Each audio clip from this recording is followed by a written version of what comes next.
Olá pessoal, tudo bem? Nós vamos dar continuidade às nossas aulas de recuperação. Hoje é a quinta aula da nossa recuperação, né?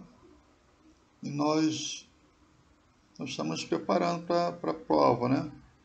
Então vamos falar hoje aqui sobre alguns assuntos que estão relacionados ao primeiro trimestre, são as fábulas, os substantivos e os adjetivos.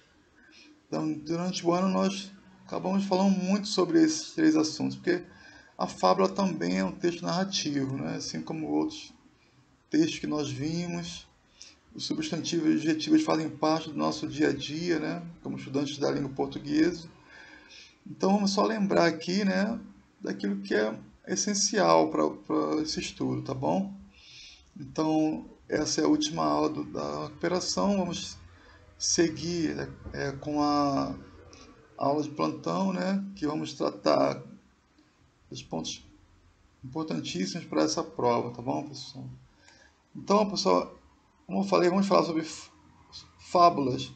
E não tem como falar de fábula sem falar de outro assunto que foi importante para esse estudo, né? Que é os elementos da narrativa. Eu vou passar rapidamente aqui alguns pontos para nos lembrar, porque a fábula é um texto narrativo. E vamos tratar disso também, né? Nos textos nas fábulas. Então é bom lembrar, tá? Então, ponto principal das fábulas, né? Dos textos narrativos. O narrador. O narrador é a voz do texto. É aquele que conta a história, né? Por favor, não confunda com o lírico, tá?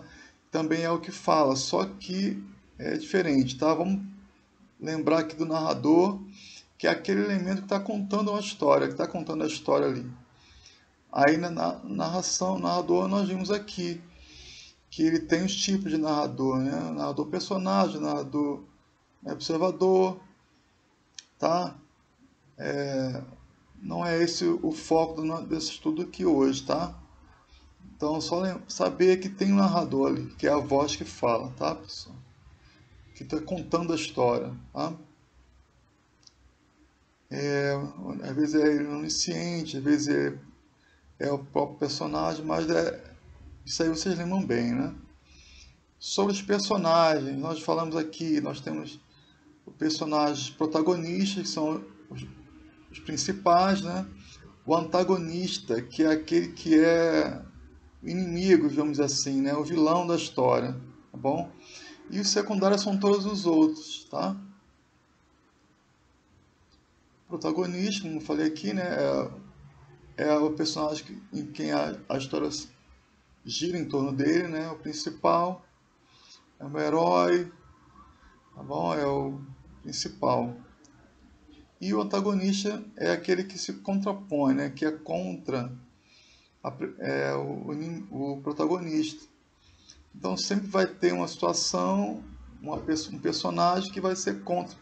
Uma história assim não tem muita graça. Então tem que ter uma situação que é contra o sucesso do protagonista, tá? Então nós chamamos isso de antagonista, tá bom? Ele se contrapõe aos objetivos do protagonista, tá bom? Pode ser uma pessoa, pode ser um objeto, uma situação, muitos fatores que podem ir contra ele, né? Secundárias são todos os outros. O tempo e o espaço, pessoal. O tempo é o momento que acontece a narrativa. Muitas vezes ele não aparece no texto, ele é psicológico, como é as histórias, né? Nós vimos as histórias nos textos maravilhosos, né? As histórias de conto de fadas, né? Era uma vez. O cronológico é quando eu tenho o tempo marcado, tem ali data, hora, minutos, tem estação do ano, tem alguma coisa que conta quando foi, né, que aconteceu. Então, cronológico é quando tem, o psicológico é quando não tem marcado esse tempo, tá bom? O espaço também é o ambiente onde acontece a história, assim, onde ela se desenvolve, também pode ser psicológico ou pode ser um local realmente, um espaço específico, tá bom? É isso, né? Então, o cenário onde ocorre a ação é o espaço físico. E o psicológico é algo que acontece no interior do personagem, que ele está contando sem ter especificamente um lugar, tá bom? Então é o espaço psicológico. Só para nós lembrarmos, tá, pessoal? Bem passado assim, porque você vai precisar lembrar esses termos na hora de lidar com as fábulas, tá? Que é a narrativa que faz parte da nossa prova, tá bom? O enredo é o resumo de todas as ações que fazem parte daquela narrativa. Então, nós vimos, né? Nossas aulas lá falamos sobre algumas histórias, né? É aquele resumo, né? E tem o começo, meio e fim básico ali, não é? Nele vai ter uma complicação, nós vimos sobre isso, né? Que é o elemento que vai gerar um problema ali no início da história e durante o decorrer da história tem que ser resolvido, né? Aí chega o clímax, que é o ponto alto do problema, tá? Daí somente a solução. Então aí aqui, ó, tem as partes da narrativa, a apresentação, que é a situação inicial, onde o autor contextualiza o leitor, fala alguns fatos sobre os personagens, sobre o lugar, tá bom? Então, introduz ali, né, a história. E a complicação também costuma ser o início da história, né? Logo em seguida tem assim um problema, né? Que vai modificar a ação dos personagens, vai dificultar a vida, né? Então, assim, exigindo alguma ação dos personagens. Então, isso nós chamamos de complicação. Aí vem o desenvolvimento, né? Que vai acontecer os fatos, os personagens vão viver a história e o clímax é o ponto alto do problema, da tensão, da emoção do problema ali da história, né? E partindo daí vem o desfecho, que é superado o momento de tensão, é apresentada uma decisão, uma solução, né? Onde fecha aquele conflito, tá? Só para nós lembrarmos sobre os textos narrativos, para nós entrarmos nas fábulas, porque vamos ver um texto narrativo, né? É uma fábula, né? Vai fazer parte da nossa prova. Vamos para lembrar isso, tá? Sobre as fábulas, eu trouxe aqui uma fábula para a gente lembrar aqui, olha. Certo dia de outono, a baleia brincava no mar. O tubarão... Certo dia... Ó, o tempo ele é aqui psicológico, né? Certo, é um dia de outono, né? Vamos dizer assim. O tempo é um tempo marcado, um dia qualquer de outono. Né? A baleia brincava no mar, tem lugar, né?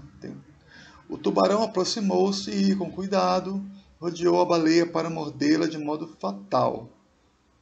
Você tem que ter as interpretações já, pessoal.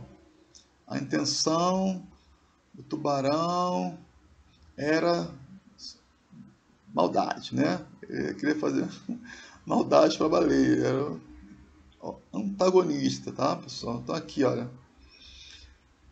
Você tem que ler já fazendo a interpretação, tá? Sinuoso, assim, aí tem que saber o que é as palavras. No caso sinuoso, aquela sorrateiro, né? Devagar ali. Ele se preparou para o bote. Chegando a uma distância razoável do ouvido da baleia, gritou com voz fina e doce, bem inadequada para um tubarão. Cara amiga, permita-me brincar com você nesse belo dia? Vamos alegrar-nos juntos? Desse jeito, né? A baleia olhou desconfiada, pois tubarão e baleia não têm boa vizinhança. Nem as mesmas brincadeiras, né? Baleia esperta, né? Mas, como tinha boa índole, não respondeu e não reagiu. Tão logo o tubarão conseguiu aproximar-se, mordeu o pescoço da baleia com força. Mas uma crosta de conchas e corais que se grudaram na pele da baleia quebrou os dentes do tubarão. Choroso e sangrando, ele fugiu com dores atrozes. A baleia calmamente olhou com desdém o ingênuo tubarão em fuga e pensou que os seres furiosos são sempre pouco atentos. Então, pessoal, uma característica clássica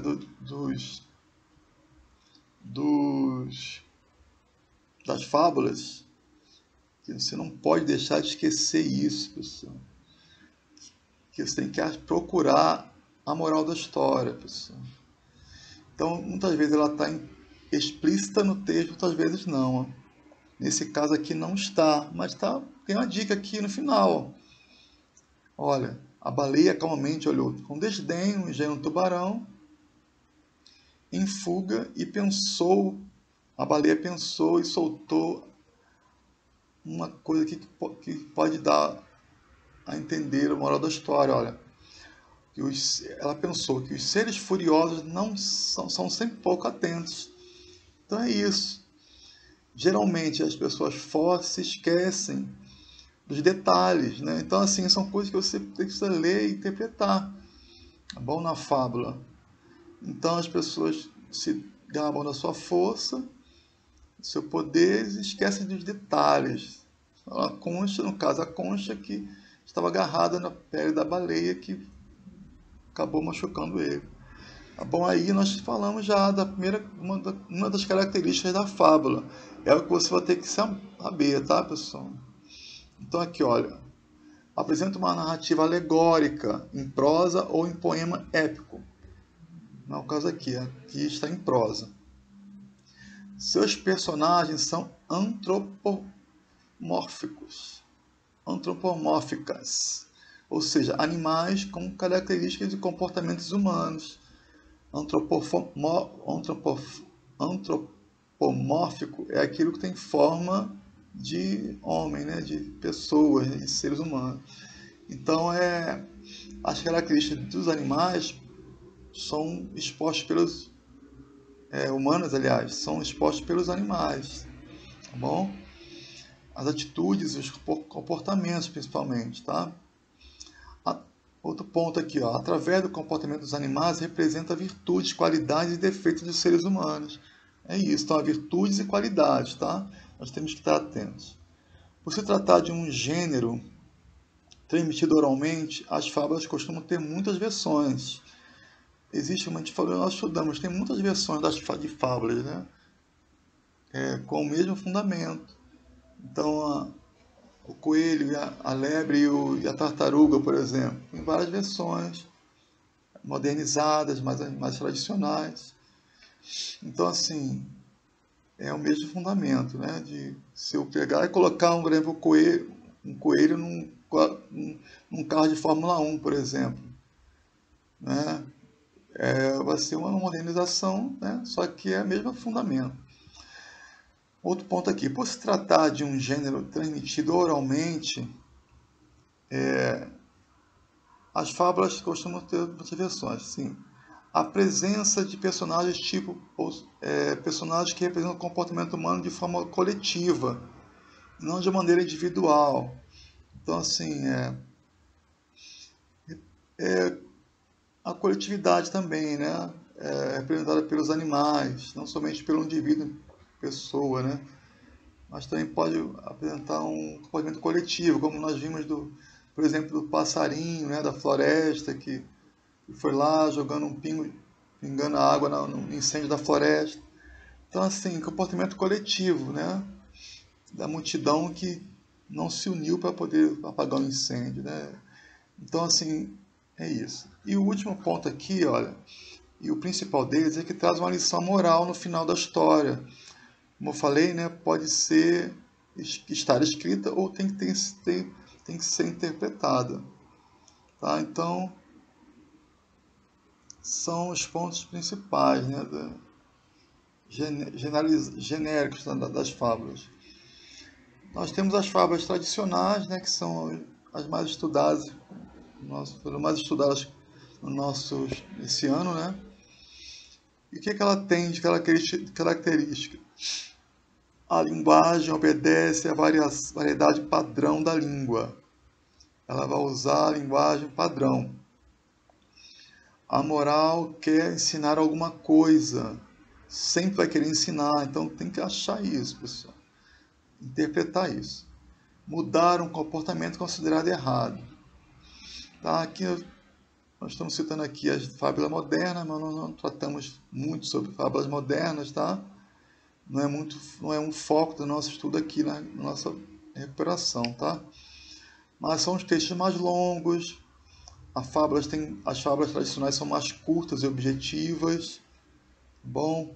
As fábulas modernas usam bom humor, usam sarcasmo, né? Usa piada, né? São mais longos. As tradicionais são bem objetivas e curtas, tá bom? É isso, pessoal. Vamos lá, continuando aqui, vamos falar sobre os substantivos. Os substantivos foram o primeiro elemento das classes de palavras que nós estudamos, né, nesse ano. E o principal, porque ele vai sempre fazer parte dos nossos textos, né? Sempre vamos lidar com substantivos. Em relação a ele, a gente falou o quê?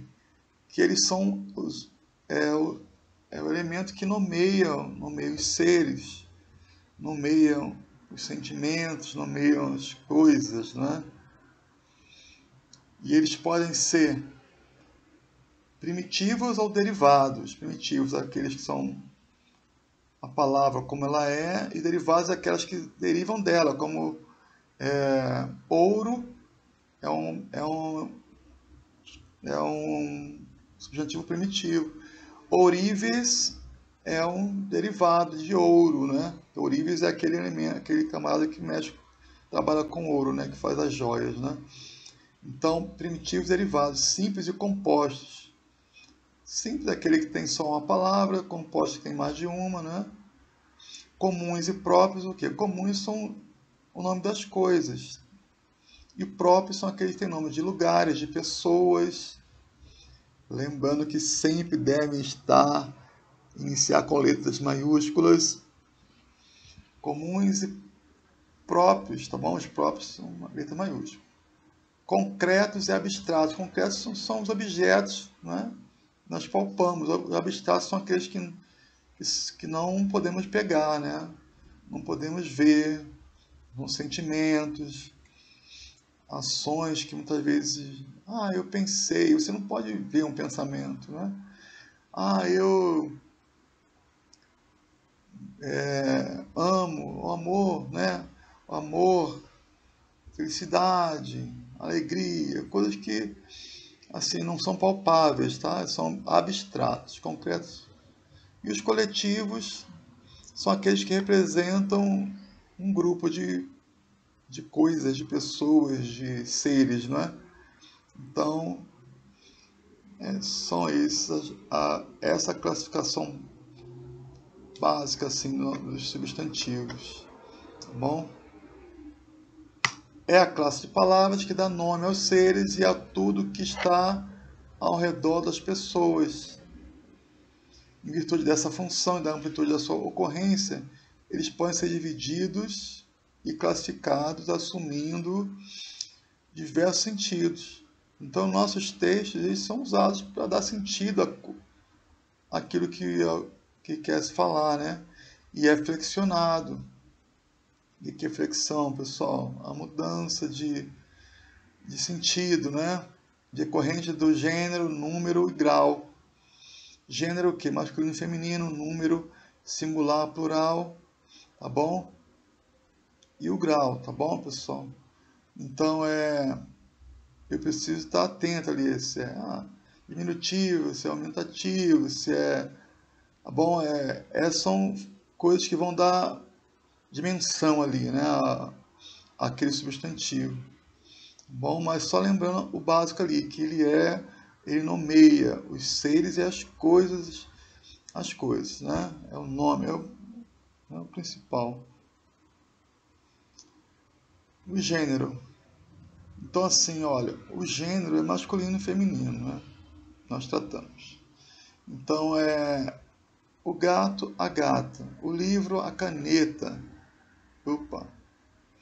A vítima, o fantasma, o leitor, a leitora, de acordo com o gênero, né?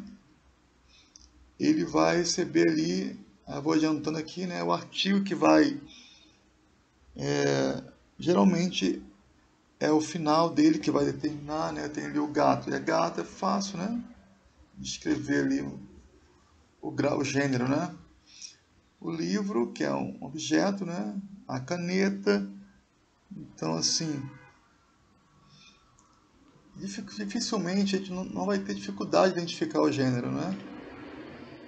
Tem algumas palavras que são mais de pouco uso nosso, e a gente tem que consultar ali, né? Mas muitas vezes nós erramos por isso, tá bom? Então aqui a vítima, o fantasma, o leitor, a leitora. Então tem ali a diferença do grau ali, do A, né, no final, que é o feminino, leitor, né, masculino. O gato é a gata, que vai ter o último vogal ali bem diferenciada, né? Vai ser a mudança, a troca, né? A leitura, leitor e leitor é o acréscimo. Então é o gênero. Em relação aos casos especiais, aí é muito do nosso dia a dia, né? Por isso é importante o que? A leitura, a atenção, até que dúvida, vou consultar dicionário. Então, assim, muitas vezes é isso que vai me salvar ali, né? O conhecimento que nós temos das coisas à nossa volta. Então, o pianista, por exemplo, é masculino ou feminino? Então, eu posso usar o, né? Que era comum de dois gêneros. Eu posso usar o pianista e ou a pianista, sem a mudança do substantivo. Somente o artigo vai definir. O artista também. Cônjuge. Cônjuge é o quê? O marido da mulher, né? O cônjuge, a cônjuge. Então, a cônjuge é a esposa, o cônjuge é o marido, né? O gerente, a gerente também não muda, é comum entre os dois gêneros, e assim entre outros que nós estudamos, né? Sobre comuns são aqueles que são comuns ao sexo masculino ou feminino. Então, a criança é a criança menino e a criança menina. Então, é a criança, sempre vai ser a, né? Gênero feminino, para falar da criança, né? O anjo também, não tem o anjo e a anja. Então também é o anjo masculino, o anjo feminino também, né? O ídolo. Então tem muita gente aí que vai falar ídolo, né? Mas não existe ídola. É o ídolo. Tá? Para os dois. Bom, o ser, então, masculino e feminino, é o homem e a mulher. A criatura é o homem e a mulher também, tá? Masculino e feminino. Então, epiceno são aqueles que nós destacamos com jacaré, né? Jacaré macho, jacaré, destacamos ali a dizer que se é macho, se é masculino ou feminino. Então, jacaré, eu não falo jacareoa, né? É jacaré macho, jacaré fêmea. Besouro, mesma coisa. Besouro não tem besoura, é besouro fêmea. Então, animais de forma única. Então, tem alguns animais que são tratados assim, tá? Então, tem que lembrar também aqueles que são heterôneos, são aqueles que possuem radicais diferentes entre os gêneros. Sabe, aqueles animais que, tipo égua, que é burro e égua. Então, assim, o burro, né? O animal feminino, no caso, é égua, né? Ela é de cavalo, né? Cavalo, égua, cão, cadela. Então, são heterônimos, são diferentes. Nomes diferentes para os mesmo grupo de ser, né? De um grupo ali, né? Sendo que tem nomes diferentes, tá? Então tem que ter essa atenção. O número é geralmente termina com S, tem o plural, né? Geralmente é assim, mas tem as complicações, né? Então, os detalhes. Aí tem o R terminado com R, com SZ, gases, né? Por exemplo, radares, nozes. Tem aqueles que terminam com L, também são um pouco complicadinhos para você saber, né? Flexionar eles em número, terminado com L. Tem algumas regras que nós vimos, vamos precisar entrar em detalhe nisso, tá? São aqueles terminados também com ão também, que tem... É muito, como eu falei, pessoal, é muito conhecimento que você tem no dia a dia, do uso da língua, né? Então, terminado com ão, tá? Tem alguns são no plural ans, outros são ons.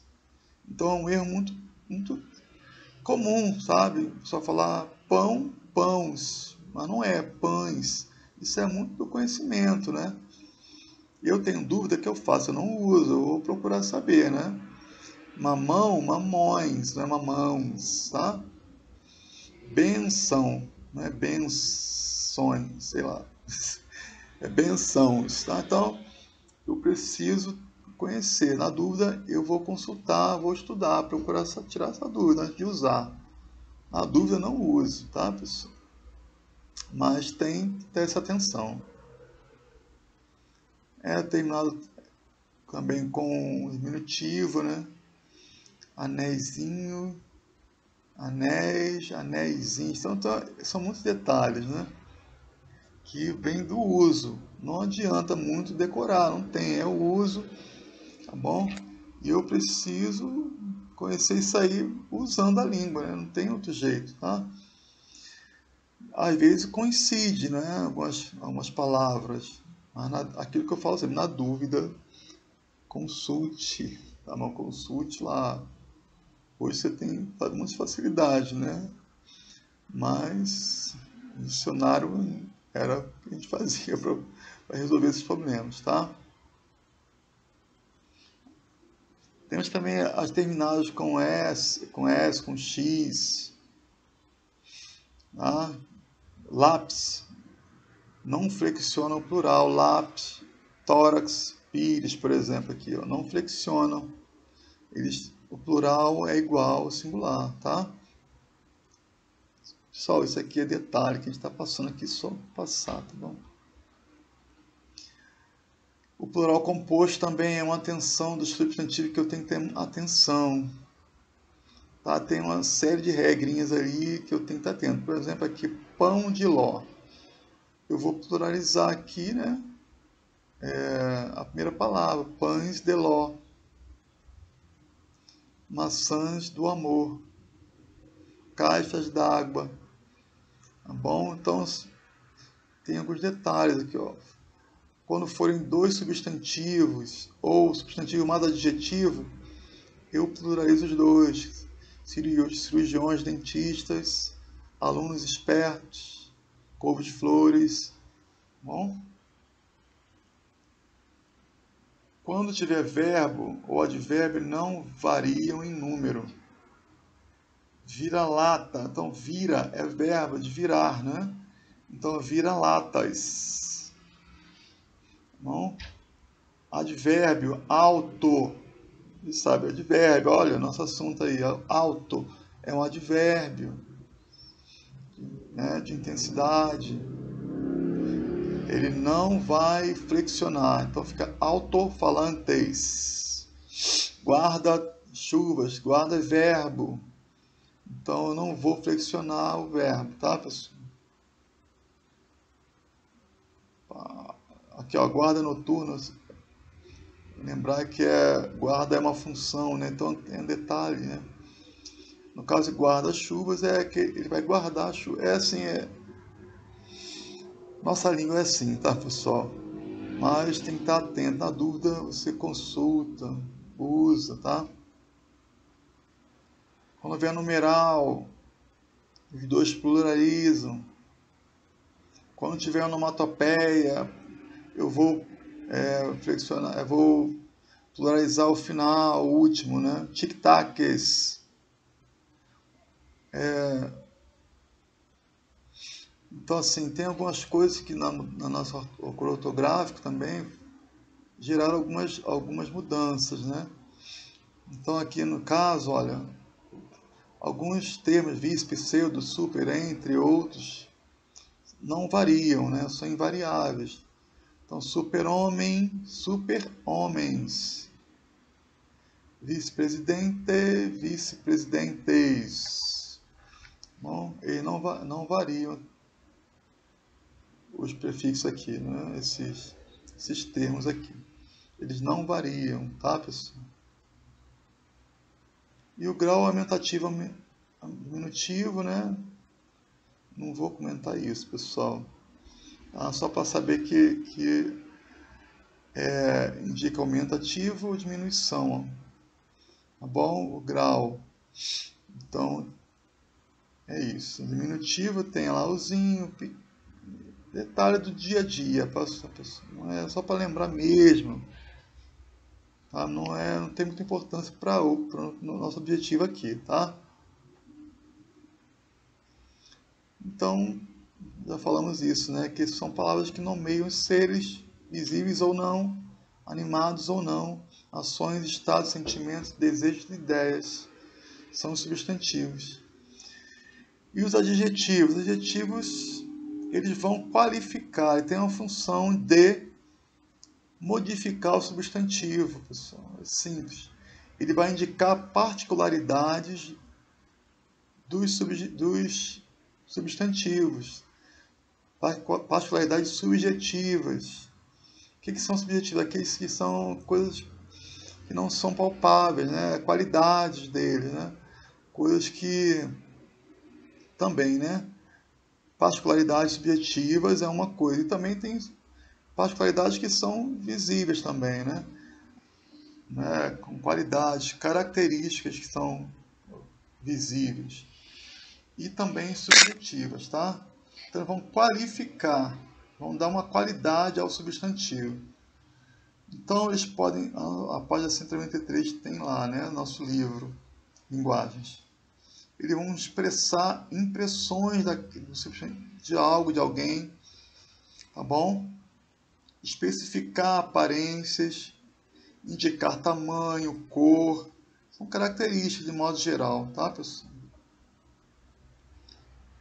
E que são classificados como simples, bem, né, compostos, pátrios ou gentílicos. O que é isso? Os simples são adjetivos simples, né? Não tem palavras únicas ali que têm um significado, né? Que tem uma característica. Os compostos são que tem mais de um, né? E os pátrios gentílicos são aqueles que estão ligados à nacionalidade, à naturalidade do ser, né? Por exemplo, aqui, laranja madura. Madura é um adjetivo simples. Blusa azul marinho é um adjetivo composto. A blusa tem a cor azul marinho, né? Azul está especificando o azul. Especificando a blusa, que é azul, e especificando o azul, que é marinho. Né? Então, se eu colocasse aqui, olha só, se eu coloco num texto blusa azul, você pode ter a ideia de azul celeste, azul turquesa, né? Eu coloco azul marinho para você poder visualizar melhor aquele texto, né? Aquela situação. Então, é isso a forma que eu uso o recurso dos adjetivos substantivos para eu poder mostrar o que eu quero no texto. Tá? Então, esses detalhes você tem que visualizar. Tá? Eu leio com atenção e vou visualizando e vou tendo a minha interpretação das coisas. Né? Azeite português é um adjetivo pátrio, né? É um azeite específico. A qualidade dele que é de lá de Portugal. Então é especificamente de lá. Então assim, esse adjetivo serviu para qualificar esse azeite. Bom, você vai visualizar, o azeite português, dizem que Portugal é o melhor azeite, né? Então, assim, eu vou ler e vou ter essa impressão. Eu ouvi dizer que o azeite de Portugal é o melhor, né? Um dos melhores. Então, assim, é isso, é o recurso que é usado nos textos, tá, pessoal? Então, pessoal, dessa forma, nós terminamos aqui essa quinta aula, né? E nós vamos partir, né, para o último tópico dessa nossa recuperação, que vai ser a nossa aula de essa aula de plantão de dúvidas, né? Então vocês aguardem aí, né? Olhem o calendário, nós vamos fazer isso aí. Então vamos dar aquela passada geral em tudo que a gente falou nesses dias aqui de recuperação, focando a nossa PRF, tá? Então é muito importante você estar nas aulas, participar, né? E perguntar se tiver dúvida, né? Eu sei que vai ser um sucesso aí, tá bom? Então, pessoal, agradeço, tá bom? Mais uma vez, a sua presença, né? E até breve, tá bom, pessoal? Fiquem com Deus aí e vamos nos preparando para essa prova, tá bom? Até mais.